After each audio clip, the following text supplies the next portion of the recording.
ನಮ್ಮತನವನ್ನು ನಾವು ಯಾವತ್ತೂ ಬಿಟ್ಟುಕೊಡಬಾರದು.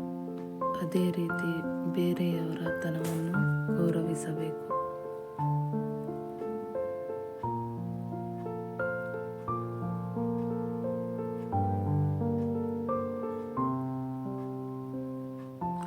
ಎಲ್ಲರೂ ಆತ್ಮಾಭಿಮಾನವನ್ನು, ಆತ್ಮಗೌರವವನ್ನು ಇಟ್ಟುಕೊಳ್ಳಬೇಕು.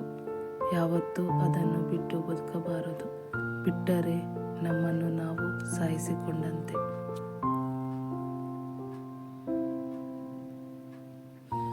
ಬೇರೆಯವರ ಮೇಲೆ ಅತಿಯಾದ ನಂಬಿಕೆ ಇಟ್ಟುಕೊಳ್ಳಬಾರದು.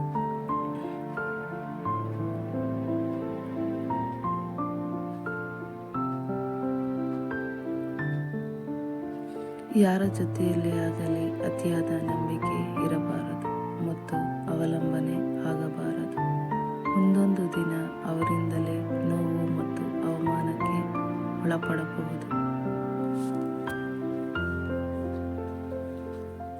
ಕೆಲವೊಂದು ಸಂಬಂಧಗಳ ಜೊತೆ ನಾವು ಎಷ್ಟು ಹತ್ತಿರವಿರುತ್ತೇವೆಯೋ ಅಷ್ಟೇ ದೂರವಾಗಿ ಬಿಡುತ್ತೇವೆ. ಆದ್ದರಿಂದ ಅಂತರ ಕಾಯ್ದುಕೊಳ್ಳುವುದೇ ಲೇಸು.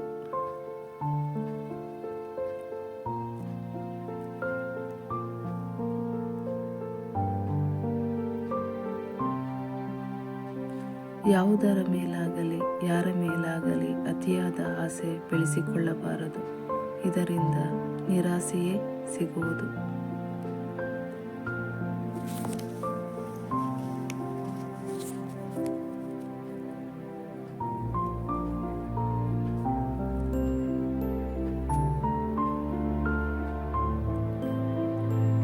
ಇತರರ ಸಂತೋಷಕ್ಕಾಗಿ ನಮ್ಮತನವನ್ನು ಬಿಟ್ಟು ನಡೆದುಕೊಳ್ಳಬಾರದು.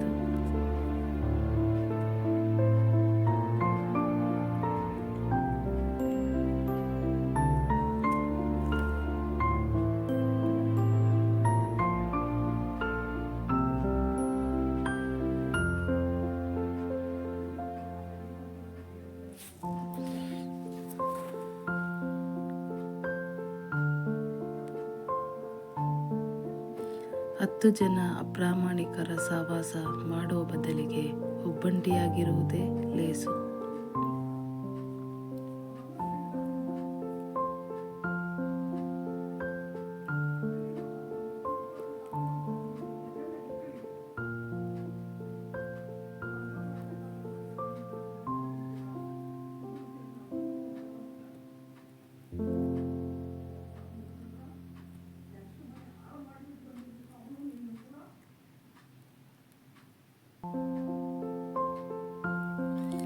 ದೇವರು ನಮಗೆ ಯಾವಾಗ ಏನನ್ನು ಕೊಡಬೇಕೆಂದು ನಿರ್ಧರಿಸಿರುತ್ತಾನೆಯೋ ಆಗಲೇ ನಮಗೆ ಸಿಗುವುದು. ಅಲ್ಲಿಯ ತನಕ ನಾವು ಕಾಯಬೇಕು ಅಷ್ಟೇ.